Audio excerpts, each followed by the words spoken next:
Morning and welcome to the 2026 AAAS annual meeting SciMic stage, supported by the George Washington University. This is being presented in person here in Phoenix, and this interview is being streamed online on the AAAS annual meeting YouTube page. And just a quick programming note, if you are playing the AAAS bingo game in the app, the QR code is up here to your right and my left. So just wanted to flag that for folks if you are playing the AAAS bingo game. We have a long lineup of interviews this morning, so let's jump right into our next one. I'm here with Bradley Lusk, founder of the Science of the Earth, Precient Technologies, and Climate Classes. Thank you for joining me on the SciMic stage today. Thanks for having me. Tell me a little bit about yourself. Before, I'm kind of curious about this AAAS bingo. What's this? It's a game in the app, and there's QR codes around the conference, and so if you, it's kind of like collecting tokens, basically. So if you go to different areas, I know the SciMic stage is one since we have a QR code here, and I think there's like a leaderboard or a scoreboard, and so seeing who can get the most QR codes. Okay, so we have like a gamified conference. A little bit to get people around all the different activities, right? Okay, okay. Yeah, so tell me a little bit about yourself. Yeah, so I like this gamification angle. So, yeah, my name is Brad Lusk. I got my PhD at Arizona State University, who's the big sponsor here. It was inspirational to see Michael Crow talk again. But yeah, so coming out of Arizona, after I graduated here in 2015 from the Biological Design Institute, I did a brief postdoc and then decided ultimately that I didn't want to stay in academia. But something that I do a lot at conferences like this, for example, is network with a lot of people, get to know a lot of people. I really like to listen to what people are doing and how they're contributing, what they're passionate about. Doesn't even necessarily have to be about science or what they're doing in the lab. And so after that postdoc, I decided to travel the world, visit all of the labs from all the people that I knew that were working on water, like so how do we provide water to people, how do we provide energy to people, how do we provide food to people, so this kind of water, energy, climate nexus. And so that was something where I went on this journey and I realized, like, what are all these scientists in all of these countries? I went to over 30 countries, I talked to them about what they're doing in the lab, why they're doing it, what motivates them to do it, what it is they're passionate about.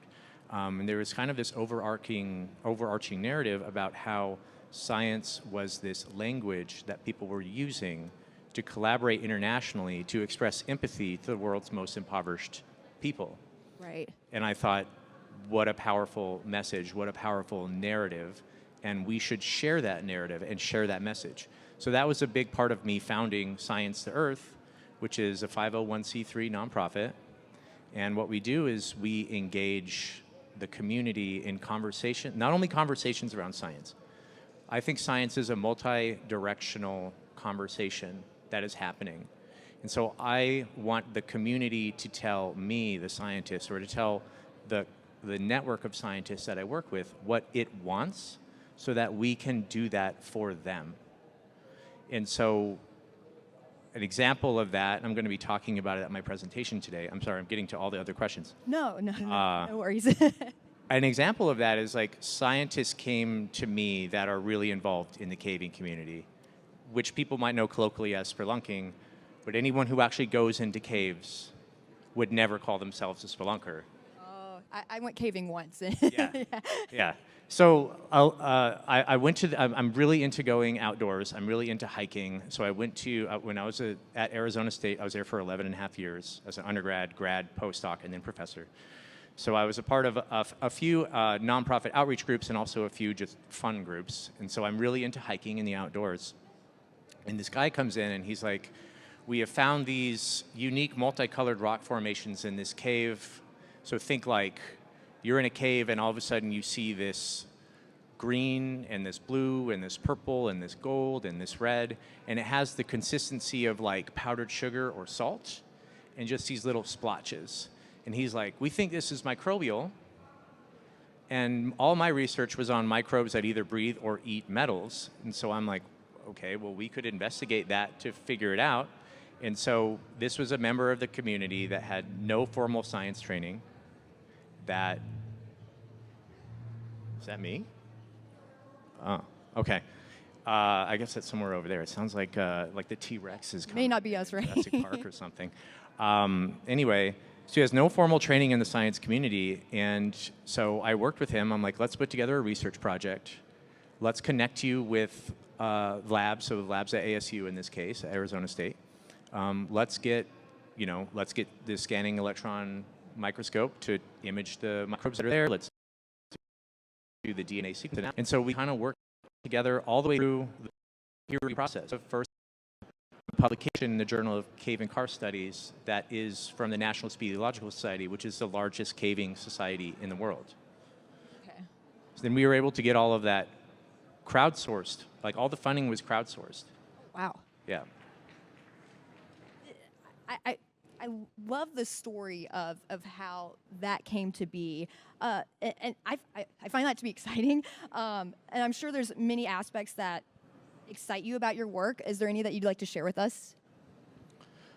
I mean, I think just what I was talking about, I think it really excites me. There's another contract that I recently started with a company that sponsored me to be here, QEM, which stands for Quality Education for Minorities. So the QEM network works right now. We have a big endowment from a major tech firm to provide services to minority-serving institutions, historically black colleges and universities, community colleges, non-R1 research institutions, to really help people in underserved communities, underrepresented communities. You can think rural, first generation, people in sciences, right? So basically, it's people who need or who could benefit a lot from having access to resources that help them escape that kind of cycle of poverty that they're stuck in. And so working in this space to help develop the skilled technical workforce from people who are very eager to get involved in that ecosystem, and to see like the looks on their faces when they understand that they have the opportunity to step up and take a place at the table, just because they're being granted access to it, like stuff like that.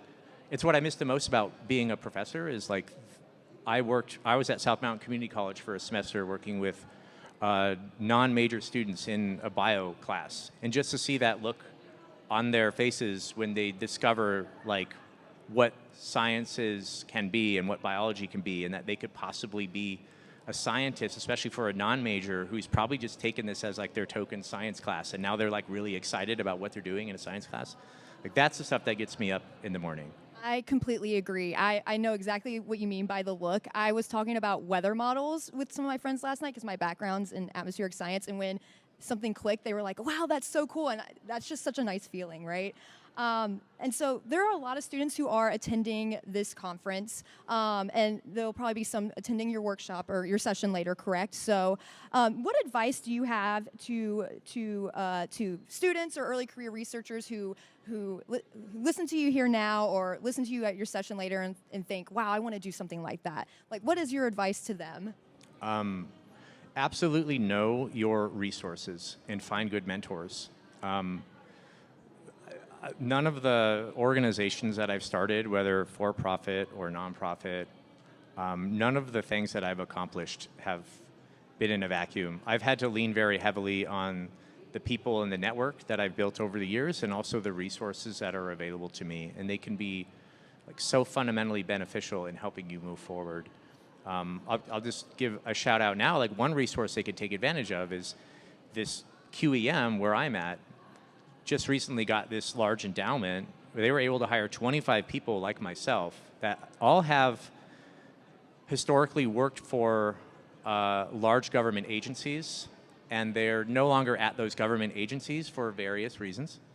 But anyway, because all of those people are now being compensated, they're able to offer their services for free to these MSIs, HBC. Like, if you're here in the audience and you're at a non-R1 research institution, or if you are at an R1 research institution, like if you're from ASU, and you would like to think about what's a way that we can get students into ASU research labs that might be from a community college, absolutely come talk to me. There's 25 PhDs that worked at NSF, NIH, USAID, name an agency, even like some defense ones that I can't mention by name, we would love to help you. We would love to see you thrive and benefit. So absolutely take advantage of the resources that are available to you to get ahead.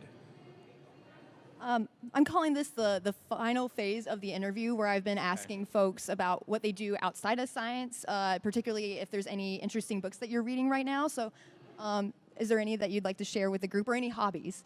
Yeah, I mean, so interestingly, this discussion I had with the individual that was into caving got me into caving. I was already into outdoor stuff. Right. So now it's like, take a backpack, pitch a tent, get up, crawl through a cave, get muddy for like 8 hours. Yes. That's, by the way, I'm doing another research study right now with another individual who, again, he's not formally educated, no PhD, anything, but we're doing another cave science, cave microbe research project. So yeah, even doing this work has gotten me into like new hobbies. I love to get outdoors and now underground as much as I can. In terms of books I'm reading, right now I'm reading On the Road by Jack Kerouac, who's like a beat author from the mid 20th century, like 1940s, 50s, whatever. Think kind of like Hunter S. Thompson vibes, you know? But that story to me is interesting, one, because as someone who traveled the world living out of a backpack for a year, I can totally relate to like being on the road. Right. And I think there's a lot that we can learn from those kind of stories right now, because I think a lot of us are finding ourselves in positions where we're either graduating or we're looking at, or we've been laid off, we're looking at the job market and what's next. And it isn't obvious what the next steps are. And this narrative is very much about this individual who just kind of like goes on the road, chasing the dream, kind of just listening to people and hearing stories and trying to get a grasp on like what the world is and where he's at in the world. And I think that's a powerful message. It's, as someone who intentionally stepped away from having a job for a year to do that, think about I graduated in 2009. Think about the economy then. What were my options? Not a lot. But eventually there was a job market that came around. And so take some time, explore a little, figure out what it is you're passionate about, and then once you take that time, come back and be intentional about where it is you want to go. So that's what the headspace the book kind of has me in. I really appreciate you joining me on the SciMike stage today. Thank you so much for your time. Really appreciate it. Yeah, thank you. It's been lovely.